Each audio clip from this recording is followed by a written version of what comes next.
मैं गरीब था लेकिन हारा हुआ नहीं था।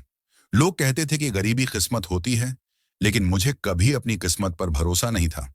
मैं जानता था कि अगर मैं कुछ नहीं करूंगा, तो जिंदगी भी मेरे लिए कुछ नहीं करेगी। मेरे घर में अक्सर चूल्हा ठंडा रहता था, पिता की आंखों में थकान रहती थी और माँ की हथेलियों पर मेहनत की लकीरें जमी थीं। हमारे पास सपने थे, लेकिन उन सपनों की कीमत चुकाने के लिए पैसे नहीं थे। लोग मेरी गरीबी पर हंसते थे, लेकिन मैं चुप रहता, क्योंकि मुझे पता था कि एक दिन यही लोग ताली बजाएंगे। मैं किसी बड़े शहर में नहीं पैदा हुआ था। मेरे पास कोई खास सुविधा नहीं थी। एक टूटा हुआ घर, पुरानी किताबें, घिसी हुई चप्पलें और उम्मीदों का बोझ लेकर मैं जी रहा था। बचपन में ही समझ गया था कि अगर जिंदगी में कुछ पाना है तो दो चीजें जरूरी हैं, मेहनत और हिम्मत। मेरे पास दोनों थीं। स्कूल में बच्चे मेरा मजाक उड़ाते थे। मेरी जेब हमेशा खाली रहती थी, लेकिन मैं स्कूल सिर्फ पढ़ाई करने नहीं जाता था। मैं वहां सपने लेने जाता था। मैं उन बच्चों को देखता जिनके पास महंगी किताबें, अच्छी कॉपियां और चमकदार जूते थे, और मैं सोचता कि जिंदगी में फर्क पैसों से नहीं, बल्कि सोच से पड़ता है। मैं रोज स्कूल के बाद काम ढूंढता, ताकि घर में कुछ मदद कर सकूं। कभी किसी दुकान पर सामान उठाता, कभी अखबार बांटता, कभी चाय की टपरी पर ग्लास धोता। लोग कहते ये काम छोटे हैं, लेकिन मेरे लिए काम से बड़ा कोई सम्मान नहीं था।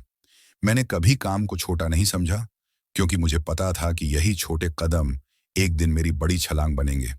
अक्सर रात को जब सब सो जाते, मैं छत पर बैठकर आसमान देखता, उन टिमटिमाते तारों को देखता और सोचता कि मेरी जिंदगी भी एक दिन चमकेगी। मैं हमेशा खुद से एक बात कहता था, लोगों की बातें सुनकर रुक जाना हार है, लेकिन खुद पर भरोसा रखकर आगे बढ़ना जीत है। मुझे नहीं पता था कैसे, कब और कहां से शुरुआत करूंगा, लेकिन इतना जानता था कि एक दिन अपनी कहानी बदल दूंगा। मेरे सपनों को देख दुनिया हंसती थी, लेकिन मैं उनकी हंसी से नहीं डरता था, क्योंकि मैं जानता था कि सपने देखने वालों पर पहले हंसा जाता है, फिर रोका जाता है, और जब वे जीत जाते हैं तो दुनिया उन्हें सलाम करती है। मैंने बहुत कम उम्र में समझ लिया था कि गरीबी सबसे बड़ी समस्या नहीं है, बल्कि उसे निकलने की हिम्मत ना होना सबसे बड़ी हार है। मैं गरीबी से नफरत नहीं करता था, लेकिन गरीब रहना मुझे मंजूर नहीं था। मैं जिंदगी से सिर्फ एक मौका नहीं चाहता था, मैं अपनी किस्मत खुद बनाना चाहता था। चाहे इसके लिए मुझे 100 बार गिरना पड़े, 1000 बार ठोकर खानी पड़े, फिर भी मैं हार नहीं मानने वाला था, क्योंकि मुझे पता था जिसके अंदर आग होती है उसे कोई रोक नहीं सकता। मैं धीरे धीरे आगे बढ़ रहा था, अपने सपनों की पहली ईंट रख चुका था। असली संघर्ष अभी शुरू होना था। सपनों की कीमत कोई क्या समझे, इनकी कीमत वही जानता है जिसने रातों को जाग जाग कर इन्हें सींचा हो। दुनिया कहती थी, सपने मत देखा करो, तुम्हारी औकात नहीं है। लेकिन औकात पैसे से नहीं बनती, औकात इरादों से बनती है। और मेरे इरादे दुनिया हिलाने वाले थे। रोज सुबह उठता था, बाहर से मुस्कुराता था, पर अंदर ज्वालामुखी जलता था। हर दिन मेहनत करता, लोगों के ताने सुनता, अपनों की बेरुखी सहता, और फिर भी खामोश रहता, क्योंकि मुझे पता था वक्त सबका आता है, बस धैर्य चाहिए। एक दिन मैंने खुद से वादा किया, अब जिंदगी भीख में नहीं मांगूंगा, उसे जीत कर दिखाऊंगा। चाहे दुनिया साथ दे या ना दे, अब मेरा सफर मैं खुद लिखूंगा। माँ के फटे हुए आंचल को, बापू के झुके हुए कंधों को अब मैं मोड़ दूंगा। गरीबी मेरी मजबूरी नहीं, मेरे अंदर जलने वाली आग का ईंधन है। मैंने काम ढूंढना शुरू किया। किसी ने गेट पर रोक दिया, किसी ने शक की नजर से देखा, एक ने तो हंसकर कहा, तू लायक नहीं है। उस दिन मैंने चुपचाप उसकी हंसी सुनी, लेकिन मन ही मन सोचा, आज हंस ले, कल तेरी हंसी को मेरी मेहनत की आंधी उड़ा देगी। शाम को जब घर लौटा तो माँ ने पूछा, बेटा आज काम मिला? मैंने मुस्कुराकर कहा, अभी नहीं।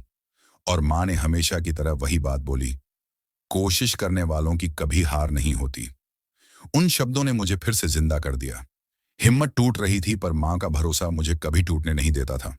दूसरे दिन एक छोटे से ढाबे में बर्तन धोने का काम मिला। किसी ने कहा, यह काम तेरे लिए नहीं है। मैंने जवाब दिया, काम कोई छोटा नहीं होता, सोच छोटी होती है। और मैं झुक कर नहीं, झुकने की ताकत लेकर दुनिया को जीतने चला। दिन भर गंदे बर्तन साफ करता और रात को सपनों को साफ करता। दूसरों की गालियां सुनता, लेकिन खुद को कभी गलत नहीं समझा, क्योंकि मुझे पता था मंजिल मिली तो यही लोग मेरे आगे झुकेंगे। धीरे धीरे मेरी मेहनत ने रंग दिखाना शुरू किया। ढाबे के मालिक ने कहा, तू मेहनती है, काउंटर संभाल ले। मैं तैयार था। सफर छोटा सही, लेकिन यहां से मेरी चढ़ाई शुरू हुई। मैंने लोगों से बात करना सीखा, लोगों को समझना सीखा, और सबसे बड़ी बात, इंतजार करना सीखा सही मौके का। किसी ने मुझसे पूछा, तू इतना चौकन्ना क्यों रहता? एक दिन ढाबे पर एक साहब आए, महंगी कार, ब्रांडेड कपड़े, हाथ में स्मार्टफोन, लेकिन चेहरे पर टेंशन साफ दिख रही थी। उन्होंने चाय मांगी। मैंने पूछा, साहब, शक्कर ज्यादा रखूं या कम? उन्होंने थक कर कहा, जिसे सही लगे वैसा ही बना दो। उनकी आवाज टूटी हुई थी। मैंने पहली बार महसूस किया, अमीरी जेब में होती है, सुकून दिल में, और वह किसी के पास नहीं। चाय देते हुए मैंने पूछा, समस्या बड़ी है क्या? वो चौंके, बोले, तुमसे मतलब? मैंने मुस्कुराकर कहा, नहीं साहब, आपको लगा बता दूं। तकलीफ सिर्फ गरीबों को नहीं होती, अमीर भी टूटते हैं, बस रोते नहीं। उन्होंने धीरे से चाय रखी और पूछा, तुम करते क्या हो? मैंने कहा, फिलहाल बर्तन धोता हूं, लेकिन जिंदगी बदलने की तैयारी कर रहा हूं। उन्होंने हंसकर कहा, बड़ा सपना है। मैंने जवाब दिया, सपना नहीं, जिद है। उस दिन के बाद मेरी सोची हुई एक बात हमेशा सच लगने लगी, जब इरादे सच्चे हों तो किस्मत भी एक दिन दरवाजा जरूर खोलती है। उस आदमी ने जाते जाते कहा, तुम्हारी सोच अलग है, अगर कभी मदद चाहिए तो मिलना।